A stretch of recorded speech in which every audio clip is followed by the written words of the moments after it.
Space Marine 2. I know that's not how it's pronounced. I know it's pronounced. This game is amazing. It's been a month since it came out, and it took me this long to start posting because I wanted to play through it numerous times, and I fell in love. We all had our doubts, but the Emperor protects. We are getting a ton of Warhammer content. We got a AAA game, AAA animations. You may have heard whispers of an upcoming 40K cinematic universe. Between you and me, it's a little bit of a shit show, but we must have faith. Henry Cavill protects. We even have fans making animations again. If you haven't already, go check out Awakening before it's too late. Hopefully it's never too late. Hopefully you can see it whenever you want, but you never know because Games Workshop protects its IP. A little too strictly in my opinion. Now, if you're a newcomer to our grim dark universe, you may find yourself a little overwhelmed when it comes to the lore. Naturally, you'll search for YouTube videos, but in Warhammer's case, you may find yourself overwhelmed with lore videos. That being said, I highly recommend diving both into the lore and the multitude of lore videos out there. Warhammer has some of the best lore masters and content creators in the scene. We have titans like Bricky, Luetin, Amber King, Valrak. We have the Sandman of Terra, Majorkill. We have up-and-coming creators like Lotara and the Lost Primarch.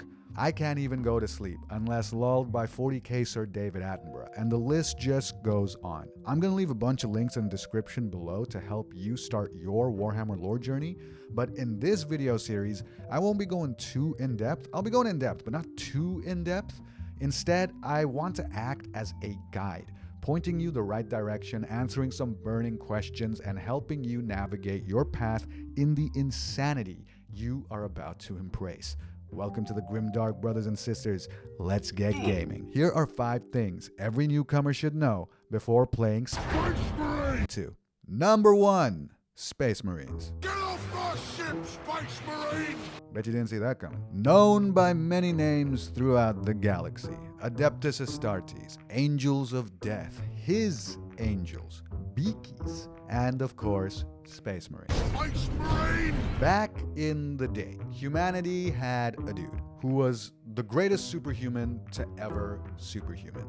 Also known by many names. The Emperor, the Anathema, the Omnissiah, him, literally, the Corpse King. But we are going to call him Big E. In 40K, we have all sorts of species, planets, space, witchcraft, and sorcery, the works. And Big E was the best at all of it. One of the many abilities he had was foresight, and Big E saw the future where humanity gets absolutely clapped. He sees the only way for us to survive is to unite under one banner and face our enemies together. So, he uses his super genetics to create the perfect soldiers for the job. One of his many creations, the Space Marines. Space Marine! Bioengineered super soldiers. Now, we're not talking Captain America super soldier here, where we inject them with some super serum. Imagine taking a soldier, injecting him with super serum, stuffing him up to the neck with super organs, replacing his skin with super skin and his bones with super bones, throwing him in one of the old Iron Man suits, and giving him a gun. That is a Space Marine.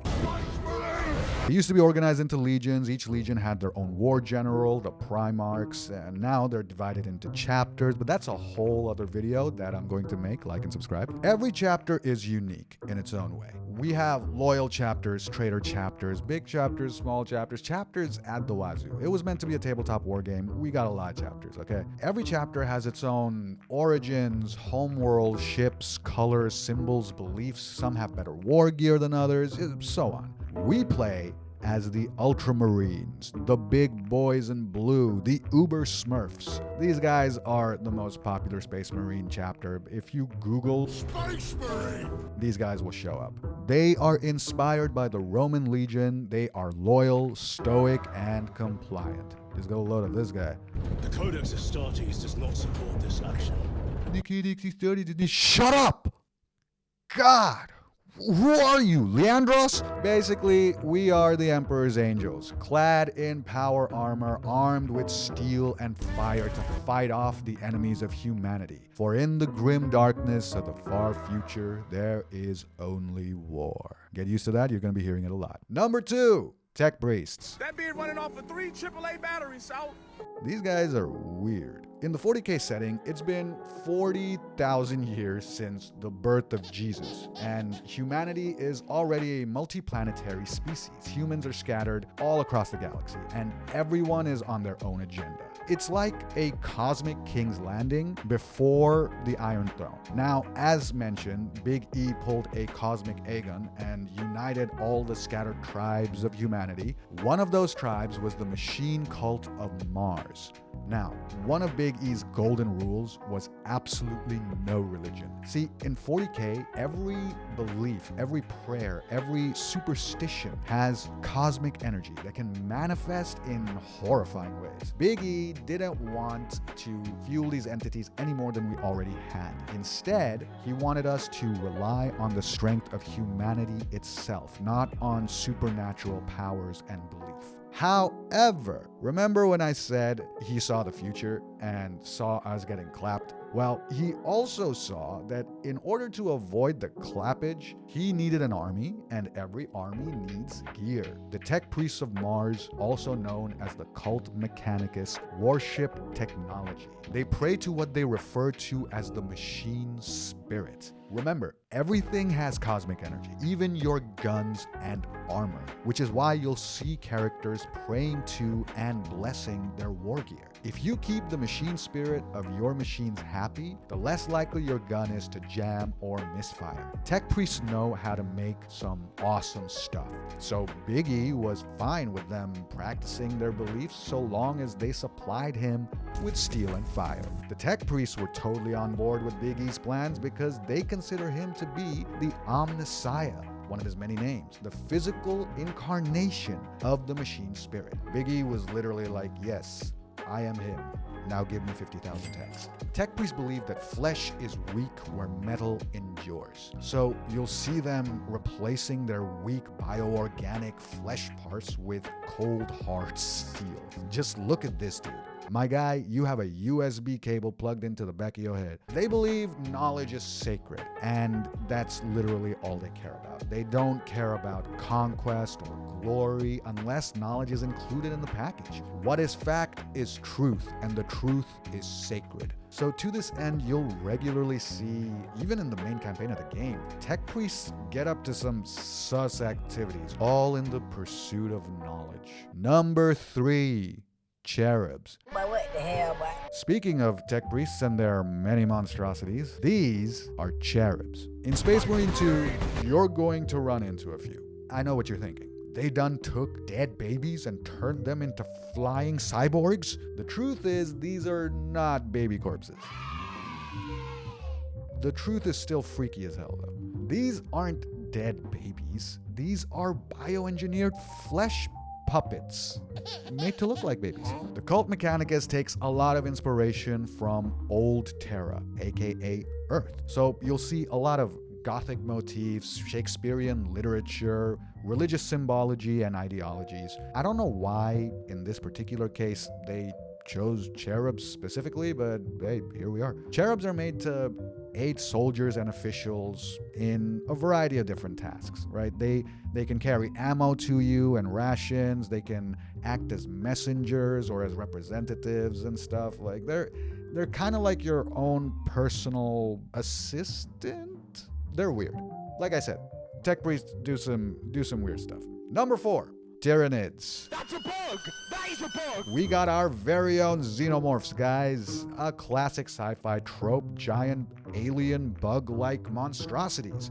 Tyrannids are the latest and greatest threat to everything. They are a race of alien whose sole purpose is to consume biomatter. Any biomatter. Their species is a hive mind, where each and every Tyrannid can be traced back to what is referred to as the hive mind, the many-armed god, the Great Devourer. Tyrannids themselves come in a variety of shapes and sizes, as you will immediately notice in-game. They come from the deep void, so the unknown regions of space beyond our mapped galaxy.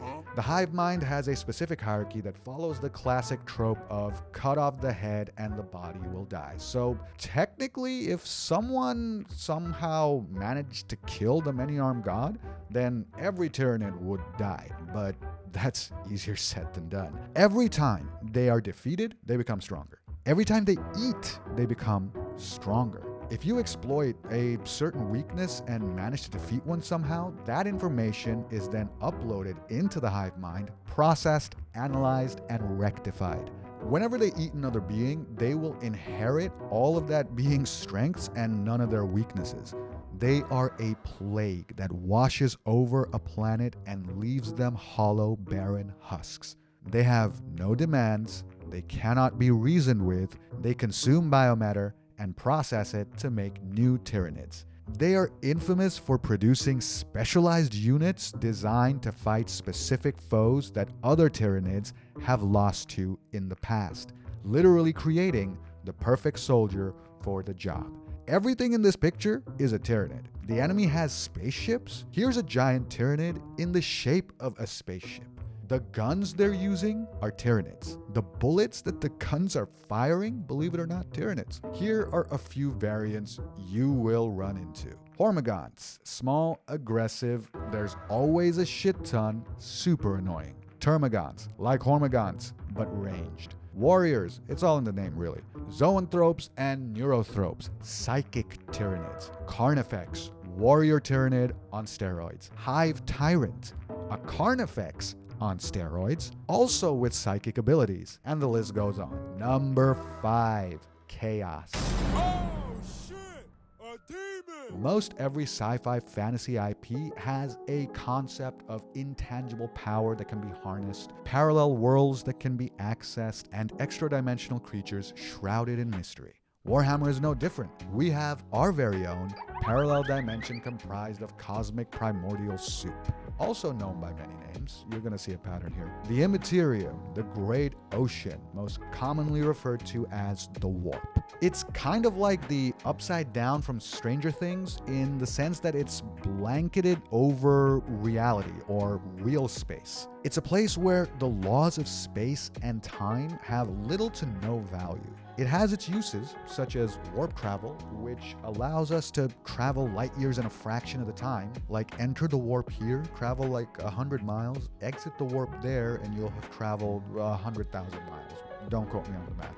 But the warp comes with dangers. In lore, it is said that the concepts of hell, demons, witchcraft and sorcery, demonic possessions, all of this comes from the warp whispering into humanity's ear over the millennia. The warp is full of malevolent entities, manifestations of emotions such as hate, greed, lust. There's good stuff too, but in a world where everyone is at war, the bad stuff tends to outweigh the good. The greatest threat that the warp poses to humanity takes the form of what we refer to as chaos, the arch enemy, the great foe. Up until Tyrannids showed up, chaos was enemy number 1. Like I said, Tyrannids don't give a shit about anything, whereas Chaos is comprised of entities all with their own agendas and motivations. Chaos is ruled by a pantheon of 4 gods. We got Khorne, Taker of Skulls, Lord of Blood, God of War, Hatred, Rage, and Murder. Nurgle, the Great Corrupter, Lord of Pestilence, God of Disease, Destruction, Death, and Decay. Slanesh, the Dark Prince, or the Prince of Pleasure, the Lord of Excess, God of Desire, Pleasure, Pain, and Excess. And we have Tzeentch, the Changer of Ways, the Architect of Fate, He who Deceives, God of Change, Evolution, Knowledge, and Sorcery.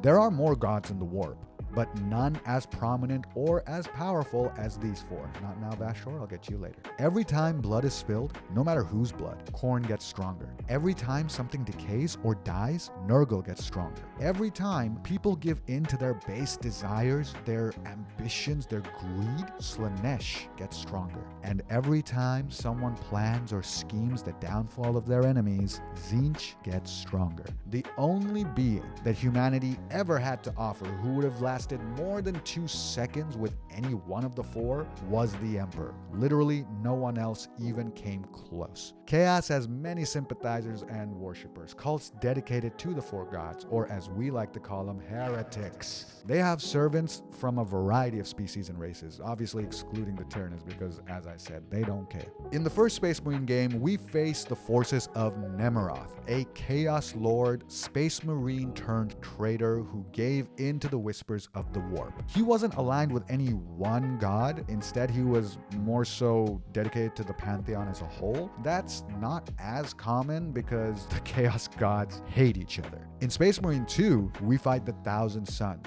whose patron deity is Tzeentch. You're a wizard. Space Marine! I'm a what? The Thousand Suns were one of the traitor legions who abandoned humanity in the pursuit of knowledge and power. Enter Tzeentch. As with every legion or chapter, they have certain nuances that set them apart. Their look is inspired from ancient Egyptian motifs. They are expert sorcerers. They crave knowledge as much as any tech marine worth their steel, and even though they're traitors, we can't help but love them. You'll see why as you dive deeper into the lore. It's not really something 1 or 2 sentences can sum up. Regardless of how cool they are, you still have to deliver holy retribution to the heretical hordes. Remember, the Emperor is always watching. But that is going to do it for this video, guys. If you stuck around till the end, you are awesome. Thank you so much for watching. I am ecstatic that you are embracing the grim dark. If you enjoyed the content, be sure to leave a like, dare I say, leave a comment, and be sure to subscribe, hit that bell for all notifications, all that good stuff, and stay tuned for more videos to help you navigate through the world of 40K. Till next time, Battle Brothers and Sisters, I'll see you then. There he is.